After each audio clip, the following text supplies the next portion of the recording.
Today I am going to share a super easy, healthy dog treat recipe. My name is Deb from Just Do Something Homestead, and Betsy has been telling me that she is all out of dog treats. So today we're going to make a super easy recipe. The ingredients for this super simple recipe is 1 cup of oatmeal. I use Quick Oats. 1 cup of flour, 2 eggs, a half a tablespoon of baking powder, then 1/2 cup of peanut butter, 1/2 cup of shredded cheese, 1/2 cup of milk, and very crisp cooked bacon. I have lined a baking sheet with parchment paper, which I'm going to set aside, and I am preheating my oven at 350 degrees.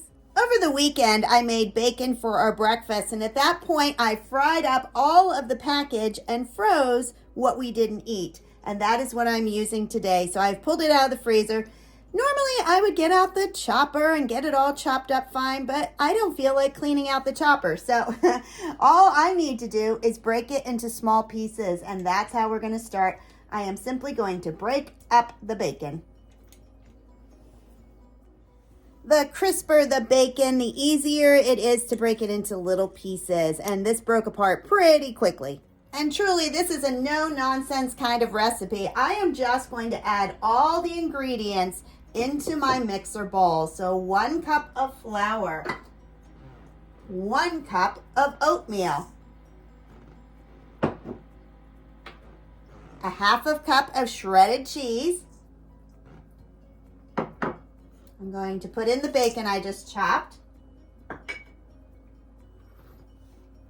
Then a half a tablespoon of baking powder, a half a cup of peanut butter. Now on the peanut butter, I do want to mention that I only use all natural. This one is Teddy's brand, and all it is peanuts. You don't want any additives in there. So all natural peanut butter, a half a cup of milk, and then 2 eggs.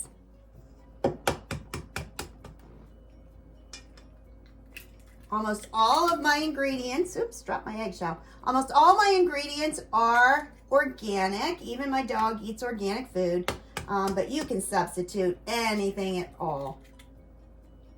All right, and 2 eggs. Doesn't get much easier than that. I just put all the ingredients into my bowl and I mix it. Here's the secret. If it's too dry, add more milk. If it's too wet, add more flour. And mix until well blended. I am going to start on low. And once that's incorporated, I'm going to turn it up.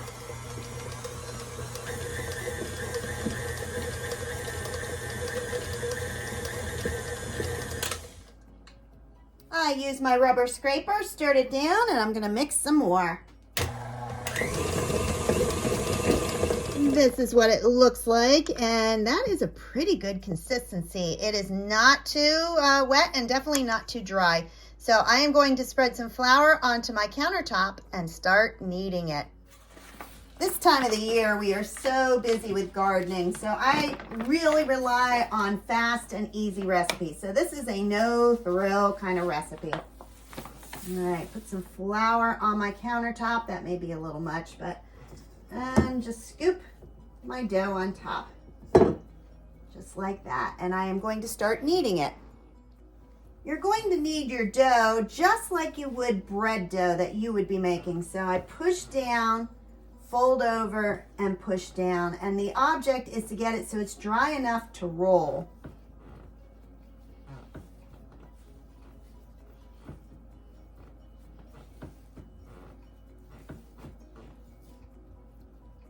Once kneaded, I am going to roll out my dough with a rolling pin, and I want it to be about 1/4 to 1/2 inch thick. And it's going to be pretty thick because you have the oatmeal, you have the bacon in there.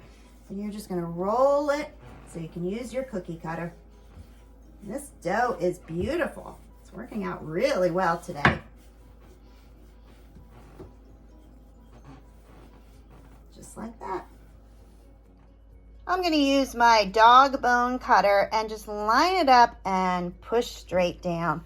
And I like using a dough that has peanut butter in it. It's easier to use. It's easier to roll. It doesn't stick as much. And so last time I made her fruit and vegetable ones. It had carrots and apples. But every once in a while, a dog just wants some bacon.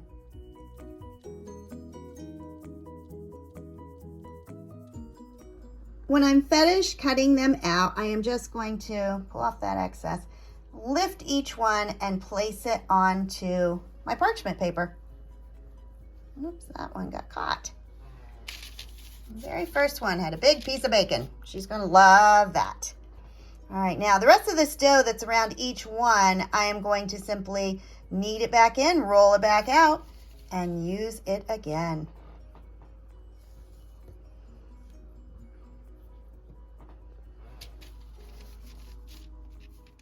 The first pan is ready. I'm going to place it in the oven and bake it for 20 minutes at 350 degrees. As I said, this is no nonsense. I could flip them halfway, but nope, I don't have time. This is the second tray ready to go in, and I had a teeny little bit left. So what I did is I just made a little circle treat. This recipe made 20 dog bones and then that little extra one. The first batch is done, and what we are going to do is let it cool off before ever giving it to our sweet little puppy. And the last of Betsy's dog treats are baked. Super simple. Store your dog treats in the refrigerator for up to 2 weeks or 1 week out on the counter, but definitely put it in an airtight container. And Betsy's dog treats are finished. If you enjoyed this video, please like, subscribe, and share. Have a great day. Bye-bye.